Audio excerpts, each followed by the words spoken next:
Барлықтарыңызға сәлем, каналыма қош келдіңіздер. Қазақша контентті қолдап, менің каналыма жазылуды ұмытпаңыздар.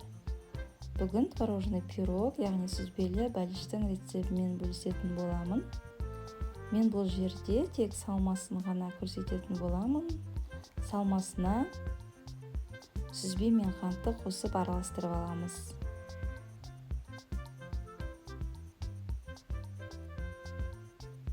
Одан кейін жұмыртқа мен қаймақты қосып тағы да аз ғана араластырып жібереміз.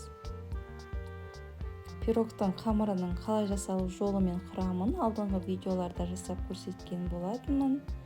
Және де сол рецепті осы видеоның жоғарғы жағына шығарып қойдым. Осы сүзбелі бәліштің де толық құрамын описание бөлімінде қалдырып қойдым.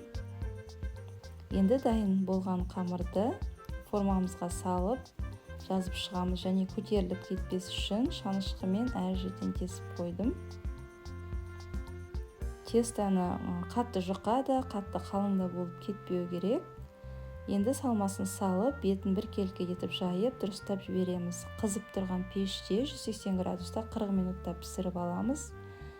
Және де бірден формадан шығармаймыз, суығаннан кейін ғана бірақ аламыз.